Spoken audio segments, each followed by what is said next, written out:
Hi Shaneil, thanks for joining us today. It's great to have you on. It's the first time we've actually had an insurance broker on our podcast, so I'm glad that you could take some time to come and have a chat today.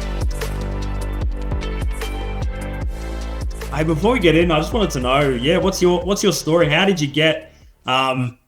Bit of a spoiler alert. I know you used to work at the bank, right, at Westpac. But since then, how did you get into insurance broking? Like, what was that journey like? Yeah, look, firstly, thanks for having me, Keaton. It's my first podcast, so go easy on me. I've been in banking since 2010, I think, just after the GFC sort of time. And, I guess I always thought I'd be in banking for a very long time.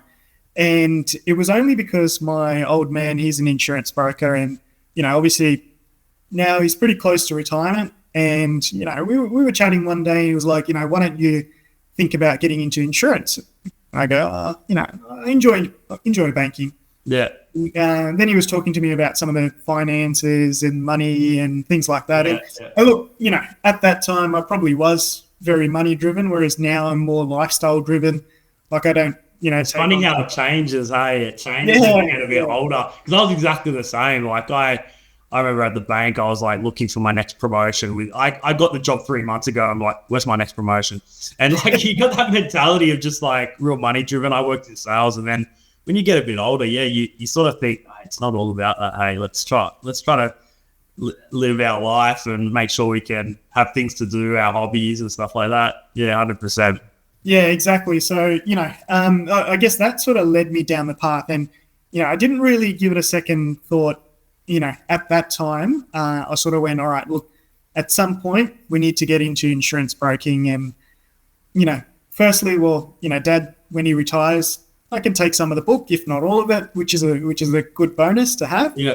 And then my next thought, all right, how do we get there? So, I was pretty lucky because having been in banking in various different roles, those skills can apply to lots of different roles within the insurance industry. Now, is there like an education standard for insurance brokers? What do they need? I know in mortgage broker, you need sort of a diploma or a Cert 4 or something. Is it similar in insurance? Yeah, so they've got a diploma of insurance broking, which I'm working through.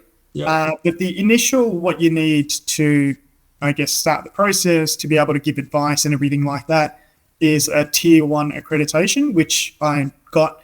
I was very lucky because at that time you could do it at your own pace and as quickly or as slowly as you wanted to.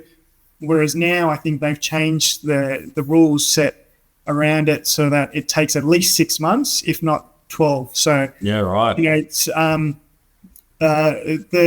Aon who gave me the opportunity at the start. They put me through all of that, which I'm very grateful for, obviously. And I had some good leadership there that, helped me through the process. And look, it kind of makes sense. And a lot of the things align with banking anyway, the regulations and the compliance aspects and things like that. The only difference is the advice. Obviously, when we were in banking, we were giving, finance-related advice or lending-related advice.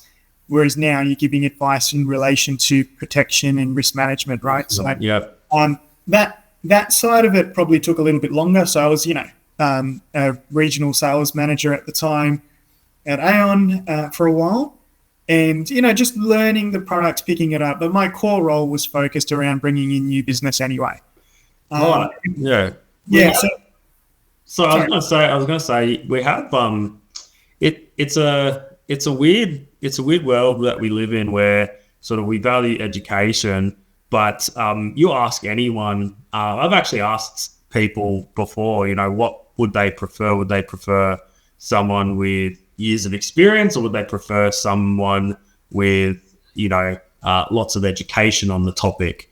And most people will say, give me someone with years of experience because, then they know sort of the ups and downs. And a lot of those courses are real sort of compliance heavy. So they help you learn how to be compliant and how to sort of follow sort of the laws related to the advice and things like that. But they don't necessarily teach you how to be good mortgage brokers or good insurance brokers in your case or anything like that. And you sort of have to learn on the job just like anything else. Correct. Yeah.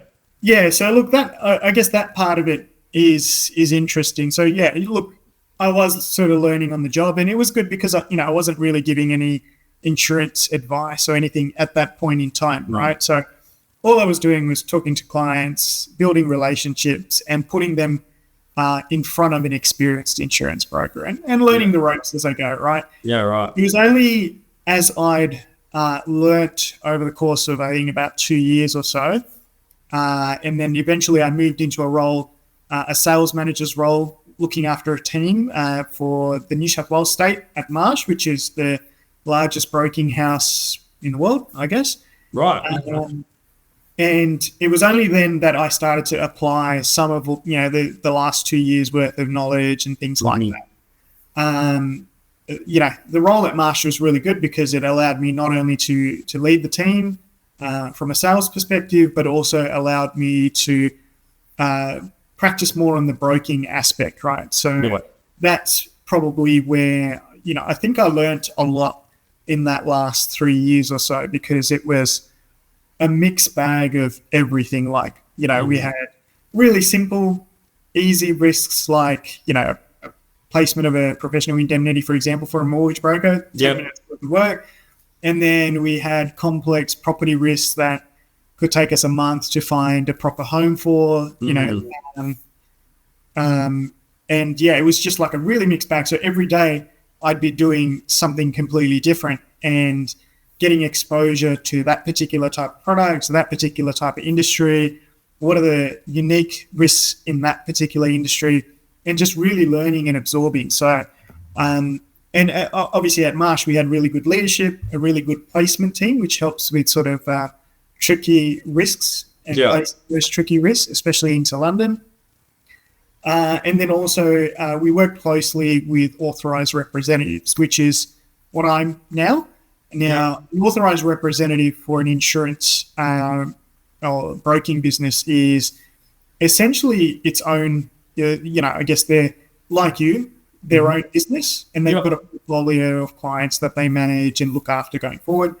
They utilise the resources of the broking house, which in that case was Marsh.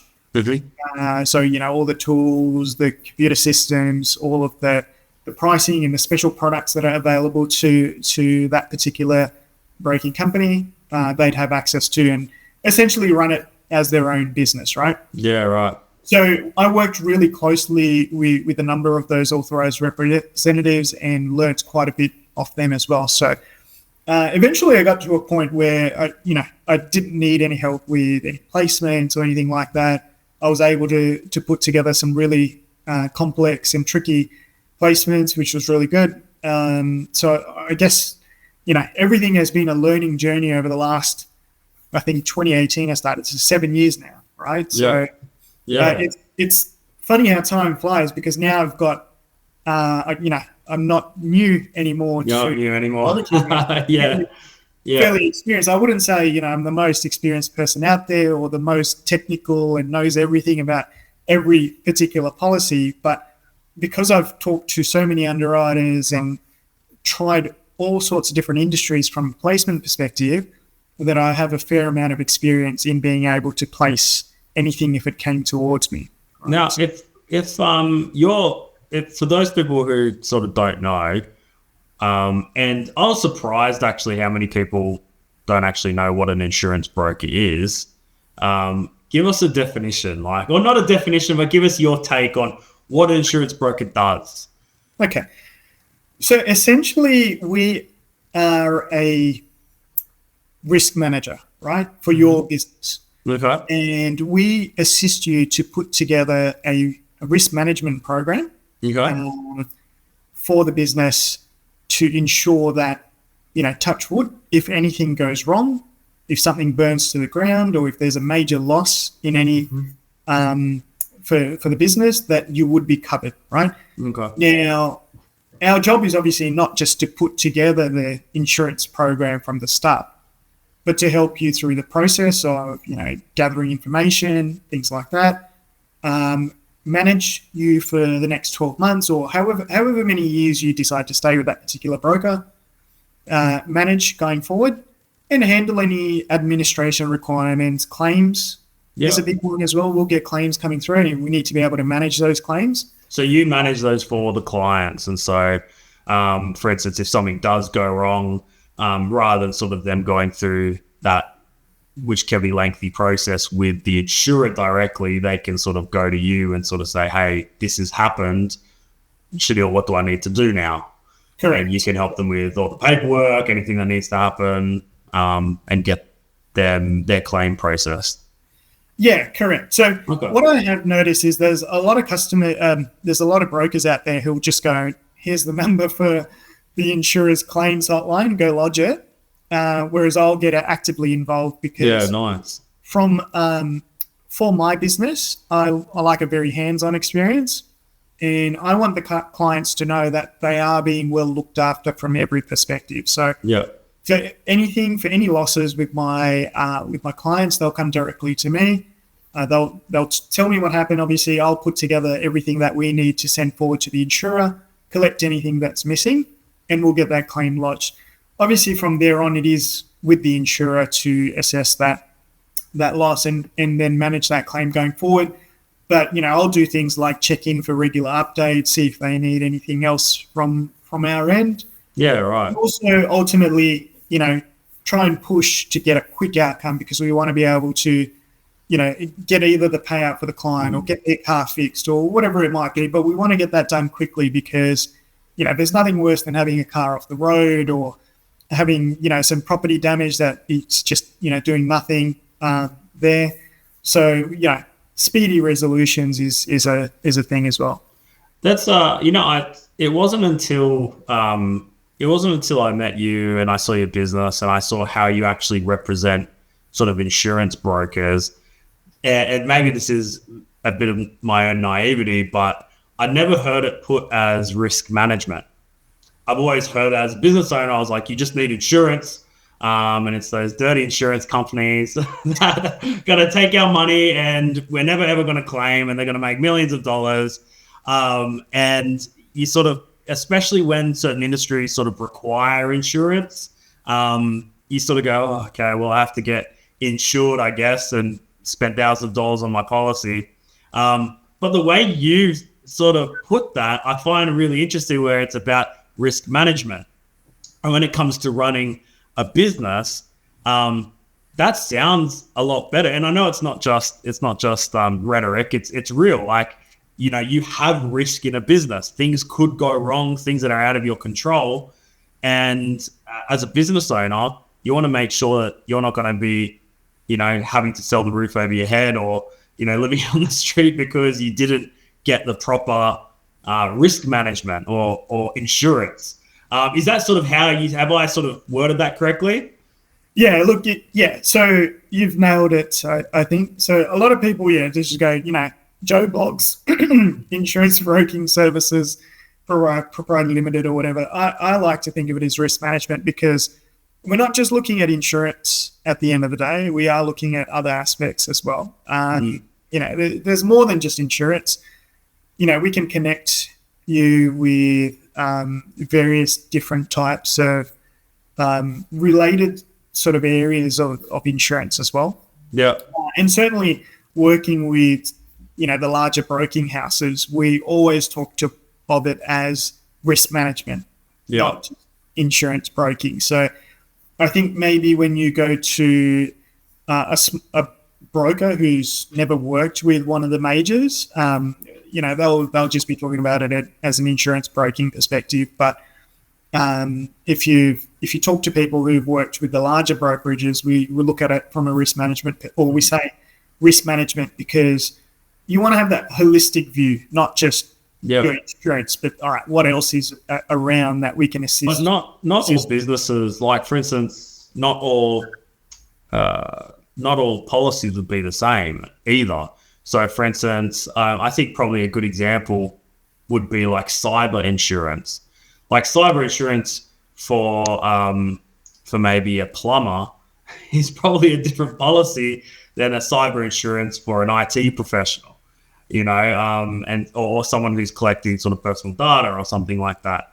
And I think that if you're not getting the right advice, and this is just me thinking about it now, but if you're not getting the proper advice, you could definitely fall into the trap of getting some standard cyber insurance policy online and tick whatever boxes, answer whatever question has, and next minute you're paying, a few $1,000s for cyber insurance. Well, you might be paying more than you need, or you might be paying not enough. It might not cover everything. And so that's why I would say that you probably need someone to sort of coach you through it a little bit. Find a policy that's actually suitable. Correct. Yeah. So I do see that a lot. So I'm actually working right now with a couple of clients who've been purchasing their policies online, and they're not fit for purpose. So if they actually had a claim on site, then they would actually be paying it out of pocket. So I won't, go into the specifics of that, but the particular insurer that they've purchased that policy through online doesn't cover maybe I'll go into a bit more detail. So these guys essentially do civil works, and that is an area of insurance where not a lot of insurers actually have appetite for it, right? So if you go online and just go, hey, I'm a, contractor, or you put in plumbing, for example, you go plumbing, all right, I'm putting in that I'm doing commercial plumbing and residential plumbing. And then I purchased the policy online. It's a couple of $1,000s. That's fine. That's done and dusted. But that insurer doesn't know that you're actually doing commercial civil type of work. Especially when they've got those drop-down lists that only have like about 10 different options, and you sort of have to choose which options, suits your business the best. You're limiting yourself a little bit. Correct. So one of the things that, the insurer needs to understand every time is every activity that you're doing within the business. So fair enough, you're a residential and commercial plumber, but what else are you doing? All right, if you're doing civil works, you need to declare that. And if that isn't declared, and usually with these online platforms, there's no way to declare it, right? So if you haven't declared it, the insurer doesn't know about it, they actually haven't been given the opportunity to say, well, no, we don't actually cover that type of work. That's not within our appetite, because insurers have appetite, right? So they've got different appetite for different type of risks. Some like civil, some don't like civil, some like, mortgage brokers, some might not like mortgage brokers, right? So, every insurer is a little bit different. They've all got their nuances in terms of the type of appetite, the type of risk that they'll take on. So as a broker, I'll know who likes that type of risk. We'll accept it. We'll be able to place that insurance policy through them. But I also know who doesn't like it. And so as soon as I saw this particular client's certificate of currency, and knowing that I've dealt with this insurer before and had the same conversation with them 3 years ago, I already knew that, all right, well, they're not covered. So now I've had to go back to them and say, look, if you had an injury on site, you'd be out of pocket for all of those costs. Now, an injury on a site where they're doing civil works, if their staff has an incident, whatever injury it may be, that could be millions of dollars in terms of a payment, right? So if it's a major injury, whoever got injured may be out of commission or not be able to work, or they might return to work for, in a couple of weeks. They might do a little bit of work and then feel the pain wherever it is. And then suddenly you've got a potential scenario where, all right, this guy who was probably earning on site maybe $100,000, he might not be able to earn $100,000 for the next 10 years because he might have to do a completely different type of job. Right? So he's now going to go, all right, I'm losing, or I'm not able to earn as much as I would have earned, plus any annual increases or anything like that. So I'm going to lose over the next 10 years, maybe $500,000, $600,000, if not more. Yeah. So they're going to be able to, make a claim on that. Yeah. If you're not covered for it, who's going to pay for that? It's going to fall back on you. In a scenario like that, what does a company do? Do you start liquidating assets, or start going into absolutely to pay those kind of things? But that's real risk, and that's it's not sort of a you're not insuring against, a fairy tale. You're insuring against real life risks. Look, that's. So I'll give another scenario because, obviously I'm working through a couple of claims. Helping clients, right? So I'm seeing these things, and to get a real eye opener on the different type of risks, one day, or if any of the viewers out there, sit down with an insurance broker and talk about recent claims that they've gone through. Obviously, don't mention any nitty-gritty details or anything. Keep it fairly generic, but if you talk through, that'll be a real eye-opener. So another example I had is one of the clients that I'm assisting with. One of their contractors did something wrong on site. I won't say too many specifics, but they essentially had a fall from about 5 meters. Right? There was no issues for the next, I think maybe 2 years, nothing happened. And then suddenly in June this year, they lodged a claim, right? And now that is obviously an injury claim. So that could take another few years to sort out. Who knows how long it could be. But this incident happened 2 years ago, right? So after, this guy probably went through a whole bunch of medical items, doctor sign-offs or checkups, whatever it might be. But it took 2 years to realize that maybe I can't earn as much as I was going to earn before. So now there's a claim in action, and that if he's unable to do the same job for the next, depending on obviously his age and things like that, well, that could easily be $1 million plus from a claim perspective. Good thing the client had the right type of cover. So the insurer is, assessing that one right now. And, I guess we just need to wait to see what the outcome will be. And there's sort of like, not conspiracy theories, but maybe there's a little bit of distrust of insurance companies. And I know that one thing that a lot of insurance companies will advertise is their claim approval rate. They'll say, we approve X amount of 95% of claims or something. And they sort of advertise that as a badge of honor, I guess. Is that ever an issue? Is that ever an issue where you are struggling with an insurer to approve a claim? Look, I personally haven't experienced that. So I can't say. And so I guess over the last 7 odd years, I've not had any claims decline. Obviously, a lot of that... Touch wood. Yeah, touch wood. And a lot of that comes down to making sure that the customer has the right product. Yeah, the right coverage. The insurer has all the details. They know the type of risk that they're accepting, which is a big thing.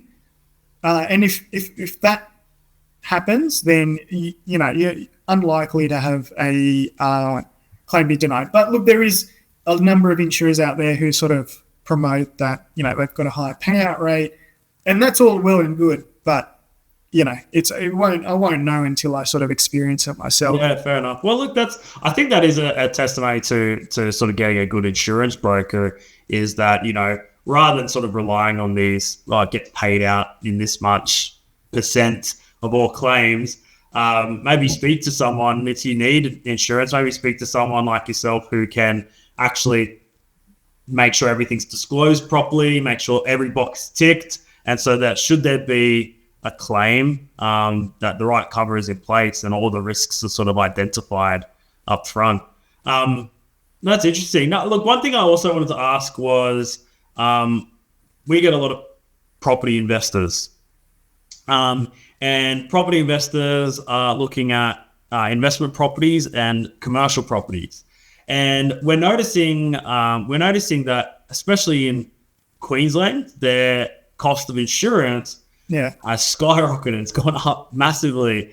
And some of these flood areas or something like that, but you sort of go, yeah, fair enough. And then others are not flood areas, or maybe they share a postcode with the flood area, something like that. I don't know all the details, but what are some considerations when people are looking to invest when it comes to the cost of insurance? Because some of those insurances were like I think I saw one was about $14,000-$15,000 a year for the insurance.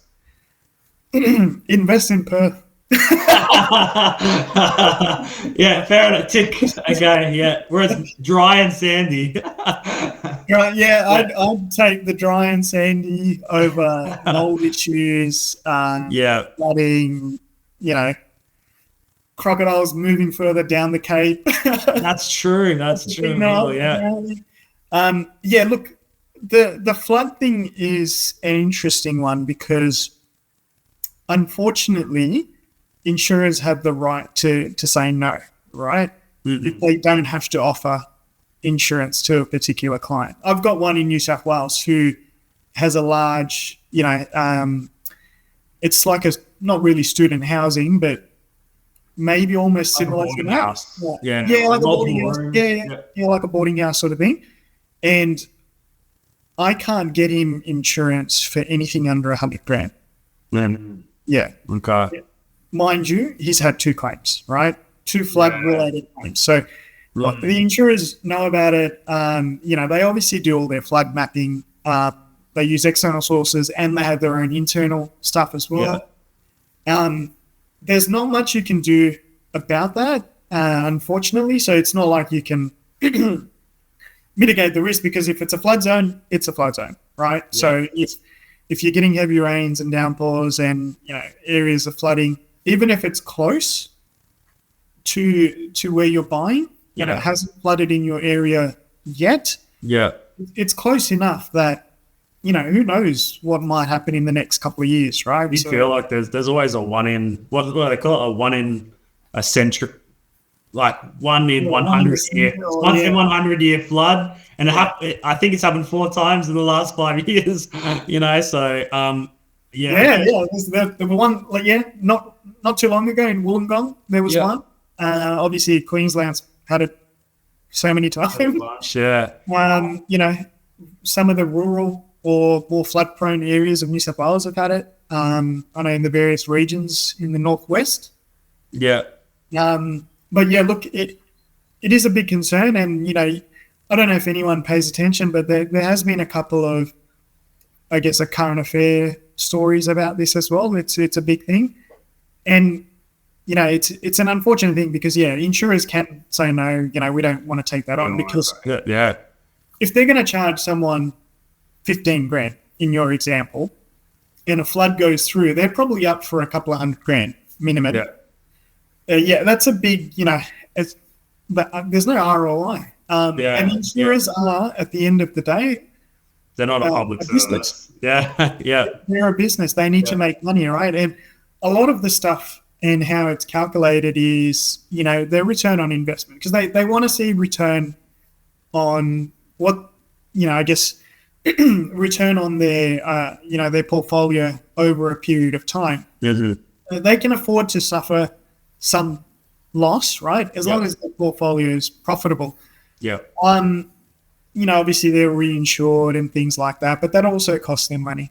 So, I think, unless there's some sort of government scheme or something like that to help with this, it's a tough one. And even the government scheme will probably not be a profitable scheme at all. It'll probably be a loss. A cost center. Taxpayers will have to cover up the cost. Correct. It is sad, but especially from like a owner-occupied perspective, if that's the property that you're living in, that's tough. When it comes to investment, I think it's more of a numbers game in that case where you really have to. I had an accountant who made a video. Made a video recently talking about net rental yield versus gross rental yield, and everyone likes Queensland because of its gross rental yield is pretty good comparatively to the rest of the country. But when you are considering, these areas with, low property prices, high rent, some of those areas you're going to be paying, $15,000 a year. So your net rental yield's actually probably going to come in par with, your major cities, maybe, especially if you're spending that much. So it's definitely something to consider. Now, you've spoken to me about, and I want to get your thoughts, just your general thoughts about online brokerages. So people don't even call them brokerages. And I don't know if you do, but like where you jump online, compare the market, or I don't know, you could probably name another one where you jump online, put in your details, there's a drop down, you choose what you want to do, and it takes you through this workflow. When are they appropriate? Are they ever appropriate? What's your thoughts? So compare the market, appropriate, I think. Honestly, I've used it. I've gotten good deals out of it as well for my own personal property stuff as well. That's a bit different because that's a direct to market sort of comparison. All they're doing is a comparison. You've got the freedom. They're not recommending anything. You've got the freedom to go and choose, the top three, go into their systems, get a formal quote and proceed with whichever one you want to, right? Yeah. So that's more of a comparison tool than anything. Then you've got BizCover, which is like the business equivalent of, like a compare the market. Yeah. You can go online, pop in some details and generate quotes. But again, you're not able to fully articulate what risks your business has, right? So like if you're a one-man electrician who does residential jobs and you're earning 150 grand a year, right? That's probably appropriate for you. But if you've got a little bit more to your business than that, so if you've got a couple of employees, you've got some subcontractors that you use on a regular basis, you got a couple of cars, you're giving advice to your clients, you're going to need something a little bit different there. Again, if your projects or the work that you do is not 100% residential, you've got some commercial work in there or some industrial work, things like that, then you really should be talking to a broker to get a more accurate quotation for the risk, because the insurers need to factor that in, right? So look, there is absolutely a time and a place for, those comparison tools, but they're more suited to, I think, a simple business than one that's sort of cookie cutter, clear cut. Yeah, so I think, personally, anyone who's doing more than maybe like a 200, 250K turnover can really benefit from talking to an insurance broker.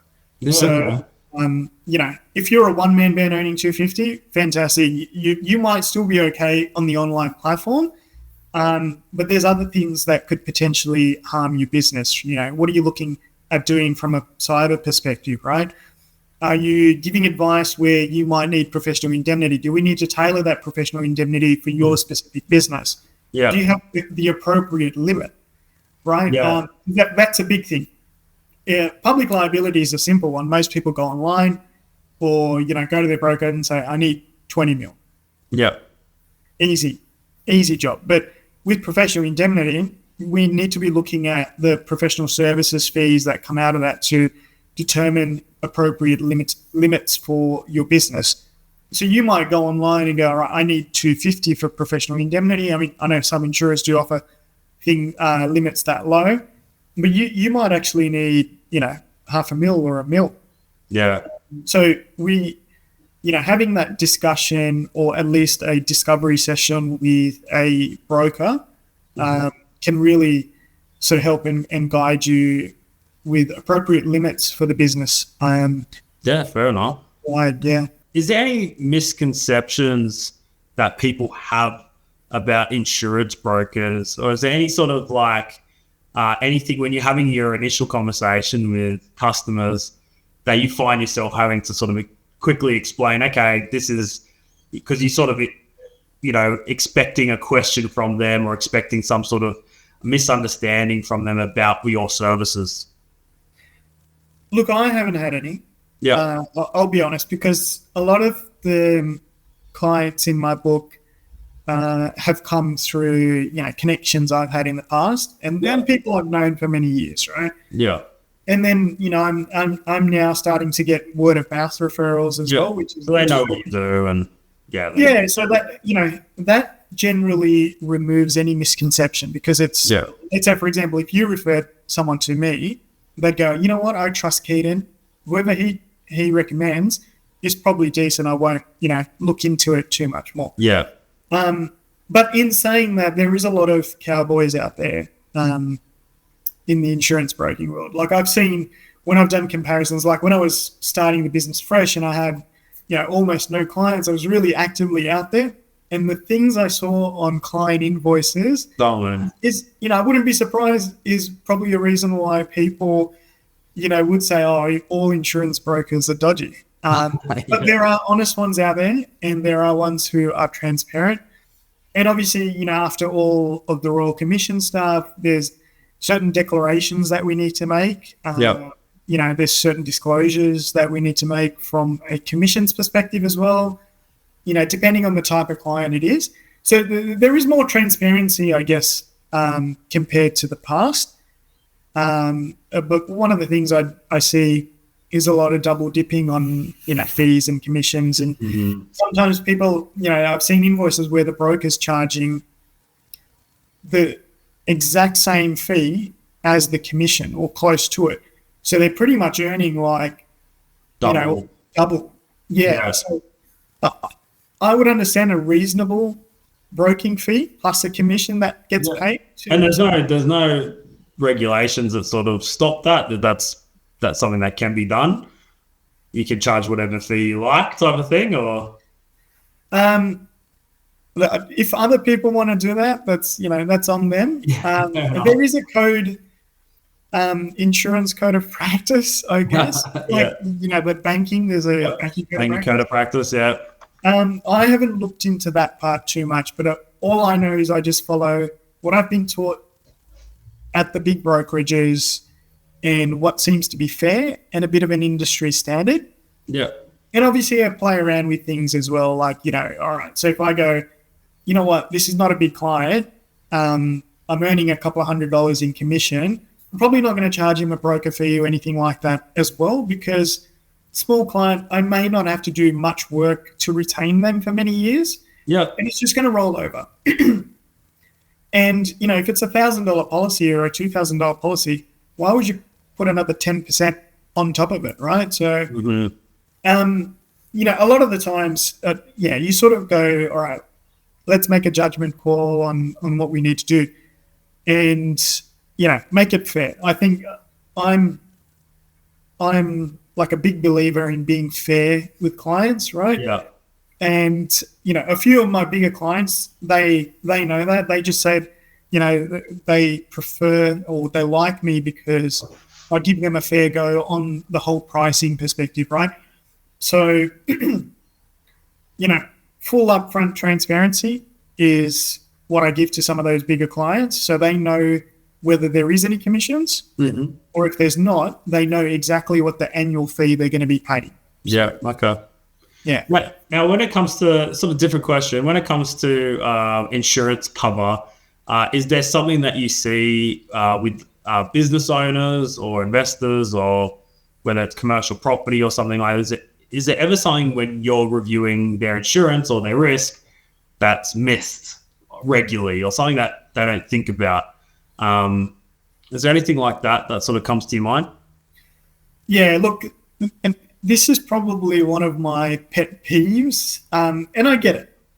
We're all conscious of money and stuff, so people cut corners generally to save on insurance premium. But at what cost is that coming? Like, right? So, I'll see people who've under-declared their property value.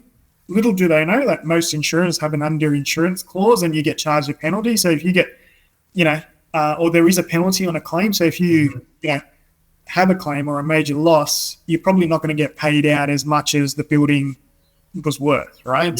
Yeah. So, and a good broker will explain that, and other brokers will just, let it go. All right, this is what they want to insure with, whatever, I'll just let it go. Yeah, sure. So common things that I'll see in the investment space, under-declared properties, it's a big no-no. The insurers aren't silly. The minute there is a claim, they'll know all the information. They'll find out. And, in fairness, like I said before, they are a business. They're there to make money. And, if a claim has to be paid out, yes, they will pay it out. But if there's holes in that particular policy, or if the clients tried to shortchange them, you best bet that they will pay out much less. Yeah. So is there a circumstance where they wouldn't pay out at all? If you've completely declared all the wrong stuff, then you're more than likely going to get a very reduced claim or potentially declined. Yeah. A good example is people who own commercial properties, right? What is considered as one of the rating factors is who's actually occupying that property. Mm-hmm. So if you've got a really risky business operating within your commercial property as an investor, your premiums need to be calculated based on the risk that's present there, right? Not just the values and things like that, but whoever's occupying that, because there's a potential risk that, if they're doing welding or fabrication work, there's a lot of sparks flying around. Who knows, something could catch on fire and, the place can go up. Yeah, correct.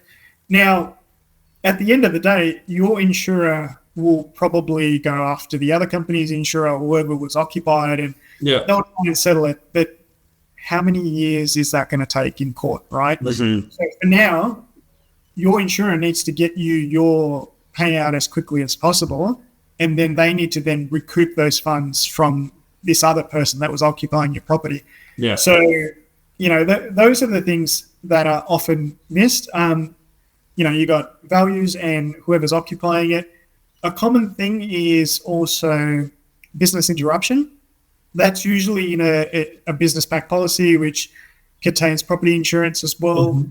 Interruption is not actually too expensive, obviously depending on how much rental income you're receiving.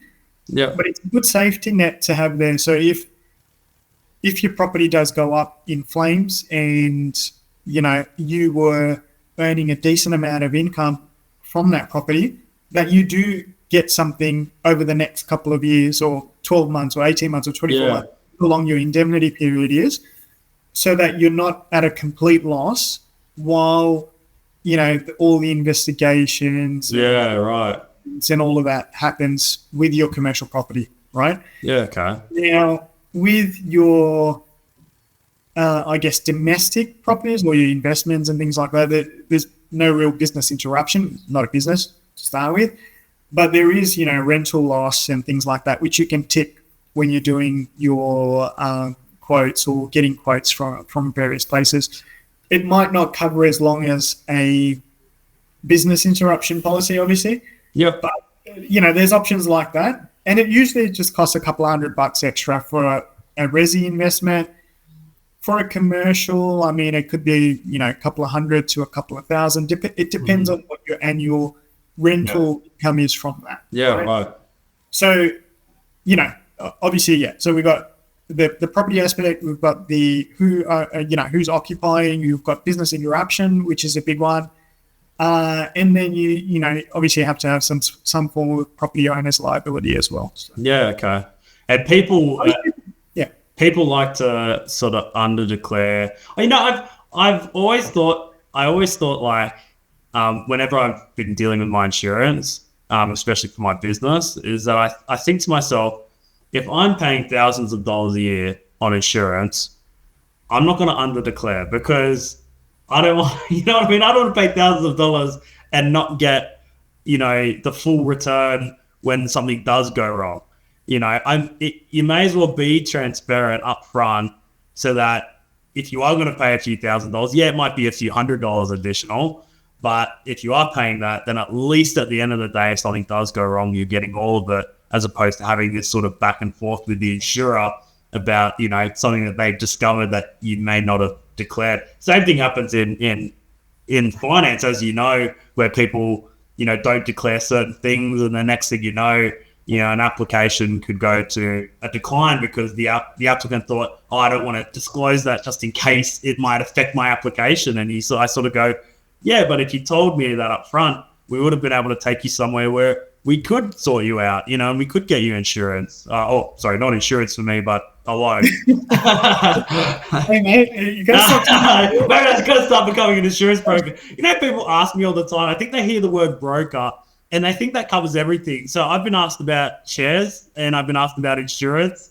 And I'm like, no, they're two different professions. I couldn't tell you anything about, you know, investing in shares. And, you know, I can only tell you about my insurance, but that's it. Yeah, no, look, so you're right. You know, why not pay the extra couple hundred or whatever it may be? Because, I mean, if you're protecting, in houses, for example, minimum nowadays, $1 million. If you're protecting $1 million asset, you want to make sure that if something goes wrong, you're going to get the full payout for that. Because, and just like you said, as the banks will always find out, the insurance companies will always find out as well. Right. They're not small businesses. They're not Joe Blogg's insurance company down the road. They've got the resources to be able to find out things. So it's always good to be upfront, open and honest. And, the insurance company will look after you at claims when that happens. Yeah, I'm conscious of the time, but I did want to ask you this question before we finish up, which is, what are the ways, and there's probably more than one way, but give us a quick breakdown. What are some ways that we, as business owners, or even as just normal consumers with a house or a car or something, what are some ways that we can reduce our insurance premium? I know that's a question that a lot of people ask. Like, how do we reduce it? Because I think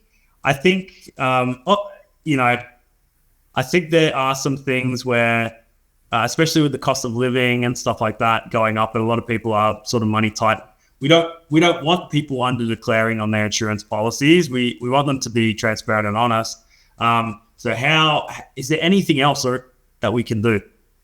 Look, all right. So let's say let's take a house, and we'll go through maybe a couple of scenarios. Let's go. Yeah, all right, no. house. Yep. It's unlikely that you're going to have a major catastrophic event, right? So to reduce your premium, you might want to consider upping the excess on the building component for whatever seems reasonable, right? Yeah, right. And then you go, all right, can I afford to pay $5,000 if there was a total loss to my property instead of 500? Yeah, instead of 500. All right, so should I pay 1,000?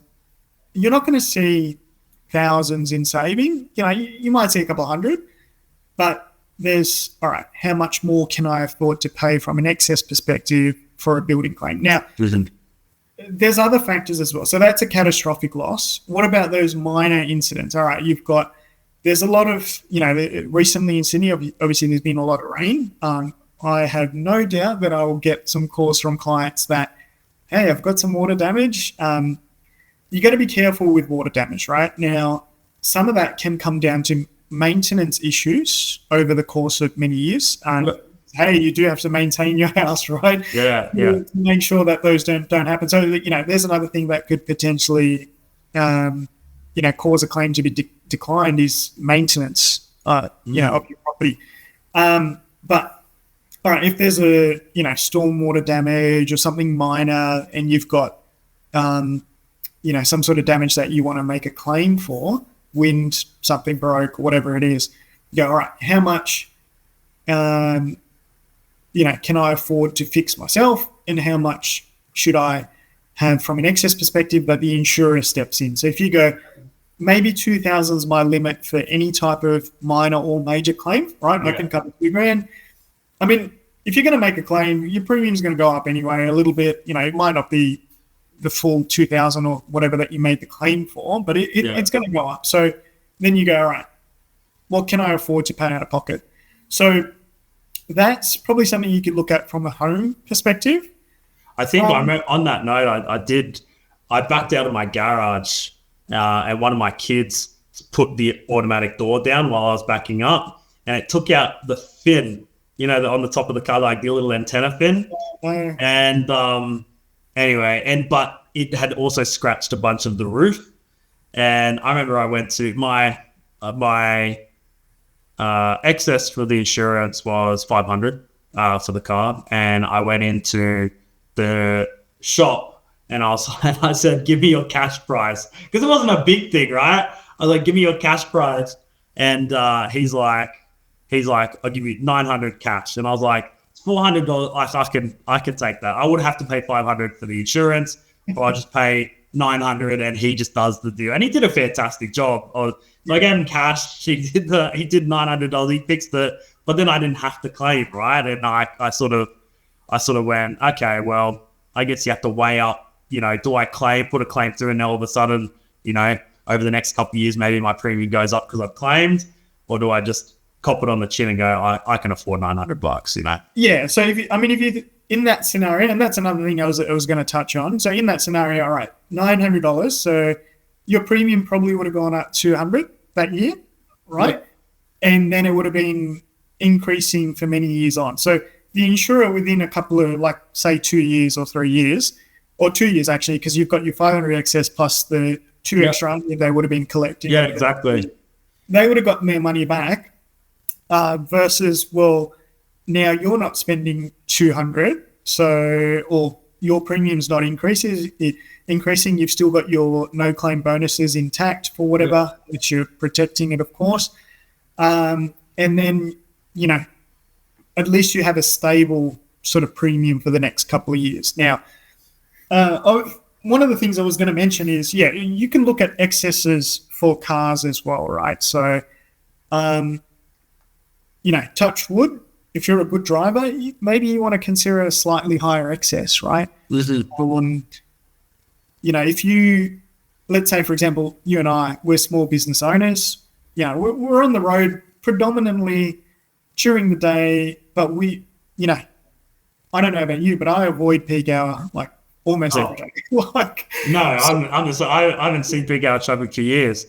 Yeah.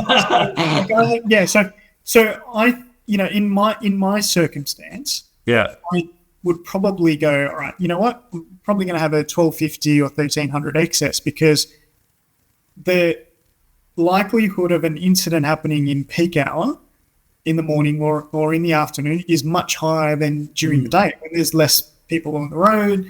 Yeah. And while I was actually at Marsh, we did an analysis on a client, because we noticed that there was a lot of incidents in their fleet. So, and that's another example of risk management, right? So this is all tying back into what we talked about. Full circle. Full circle, yeah. So instead of, all right, hey, you've had lots of claims, here's your increased policy, we actually did an analysis of their all of their claims, how it occurred, when it occurred, what are the circumstances around it, and we presented a report back to the client. And it's something I can do as well, Yeah, right. Okay. My business. We go back to the client and go, all right, you're having a lot of incidents in the afternoon because, your drivers are driving in peak hour traffic. Then you're also having a lot of hitting of parked cars because your drivers are not paying attention or looking in the mirrors. Mm-hmm. So you look at the trends of how all the different claims are happening, and then you design a program to go, all right, what sort of education do we need for your drivers to see how they can avoid potentially traveling in peak hour traffic? Yeah. Right? So you got less claims during peak hour. And then what do we need to do to implement some sort of education to avoid those minor incidents where, somehow they're hitting parked cars or whatever. It happens, right? Or beeper on the back, or camera on the back of the car. Yeah. So it happens. People have, they misjudge turns or Especially if you've got a fleet. If you've got a fleet, you're talking, let's say 10 drivers out the road at any given point. Statistically, someone's going to back into another vehicle. Yeah, it's going to happen, right? Sorry, I've just got an error on my screen. That's right. Yeah, so with a fleet, you got a lot more drivers on the road. You got a lot more risk. Sometimes you just need to look at how those particular incidents are occurring and then work out, all right, why is it occurring? What do we need to do from an education perspective? The driver's side of or your fleet or motor side of things, a lot of it actually just comes down to education to avoid many mishaps, right? Yeah. You know, are you looking in the mirrors before turning? Like, I know a lot of people don't do it. I know, you know, there's a common sort of meme out there about BMW drivers and not indicating and things like this. Yeah. I see it on BMW drivers all the time. Like, It's sometimes stereotypes are based on actual observation, right? So So I mean, indicate before you turn, right? Like, yeah, I don't know you're turning into my lane until you right? So a lot of it, does come down to education. You know, obviously speed is another factor as well. I don't want to go too much into speed. You know, I am a bit of a speed demon, not on the road, obviously. On the track. I feel like, on the track. But I feel like, you know, I see more claims happening from drivers just not paying attention versus drivers, you know, on the limit or slide over or whatever it is. So, again, I don't want to go down the path of the speeding thing, but education from a driver perspective is a big factor that can help to reduce the risk on the road. I think. Yeah. You know, and from a premium perspective, you can increase, you know, your excess a bit. I'd say for anyone with a home and a car, shop it around, see what best deal you can find. Just make sure you're getting like-for-like coverage. Yep. Actually, is that a service you provide? Can insurance brokers just look at all the policies and just give feedback on all the policies of a business owner or, you know, or an individual? Well, I don't know if I mentioned this at the start, but that's predominantly our role. Gotcha. Yep. Maybe to give you a brand new customer example who's about to onboard, you know, I would sit down with the customer, understand their business, turnover, staff numbers, usage of subcontractors, all the nitty gritty. I'd go through. There's a whole checklist of things that I'd go through. Like in my mind, I'd be asking these particular questions just to understand their business, right? Mm-hmm. And once I've got a firm grasp of their whole business, including what policies they have at the moment, a lot of the times we do present it to the market to get multiple options, and that's what our job is, to get the best deal for the client with the same amount of coverage, right? So, however, in saying that, there's certain insurers that you want to partner with just because they've been really good in that space. So, sometimes you don't just move it around based on price. But for the most part, you do move things around. You know, if someone's offering a better deal on a fleet, for example, you might move it this year to someone else. But usually I would present my clients with a few different options and go, here's everything I got back. And it comes back to a full transparency thing. Here's everything I got back. This is the cheapest, most expensive. These are all the excesses, terms, conditions, everything. So the customer gets everything in front of them. And they can make it like an informed decision. They can make an informed decision. Obviously, I have, if I know that client is looking for premium reduction, then I go, this is the one based on premium that I would recommend. And I'd say, a blurb or a couple of comments if there's a major difference in coverage. If there's no major difference or it's very similar, I'd put that in there, right? So we need to make sure that, all right, you're not just switching for the best premium. What if there's some terms and conditions that are unfavorable, right?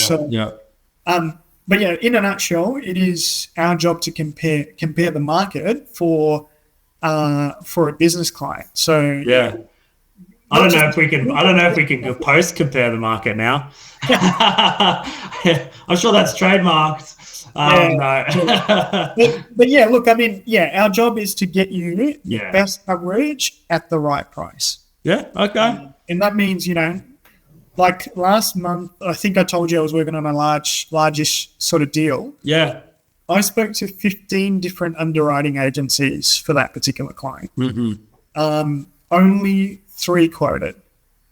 Yeah, wow, okay. The others, not in the appetite of the others? Not in the appetite of the others. Only 3 quoted, and it was all, through Lloyd's in London. Mm-hmm. there's various securities that offered some, capacity. So capacity is just, how much percentage a particular syndicate might offer for a particular type of risk. So if you've got a complex property, sometimes it's 5 or 6 different securities behind it, right? Offering 20%, 30%, whatever it might be, right? To get you 100% coverage for $10 million worth of property, for example. So only 3 quoted, and all 3 were more expensive than where the customer is at the moment, right? Yeah. And I was open, upfront and honest, and I said, look, these are more expensive. Unfortunately, unfortunately for me, but fortunately for you, you do have the best pricing. And again, it's at least he was able to benchmark to make sure his broker is getting him the best deal on that one. Yeah. Okay. I mean, I did pick up a couple of the other things. They switched some stuff to me and some stuff stayed there, but that's the type of work that we do. So I essentially compared the market. He wouldn't have been able to get quotes for it by himself anyway, because in the broker space in the insurance space, there's 2 different types of markets. There's a direct market where you go direct to a particular insurer, and then there's a broker market where we've got access to things that, like in your example, you've got access to things where clients can't access direct, right? So the broker market is also, sometimes depending on your business and the size of your business, you might even have insurers, if you tried to go direct, they'll turn around and say, well, use a broker. You need to use a broker. So But yeah, look, we did a full comparison end to end for that client, all the different options. We went through 6 different policies that you had, presented all the options for all of those. And it was about a solid month's worth of work. And, while I didn't get everything, so I didn't get the big payback, there was enough in it that it, maybe made it worthwhile later on, sort of thing. Yeah. But I know, and because I know this guy in our circle of car enthusiasts, I guess, I know at least we did the right thing by him. Yeah. And that, and then that pays off. Oh, 100%. 100% that pays off. Yeah. No, well, look, I appreciate you jumping on today. I appreciate your feedback. It was very informative, and I got some insight into insurance and how that works, and hopefully some people that watch will also get that insight. But I appreciate your work. Thanks for joining. No worries, Keaton. Thank you so much for having me.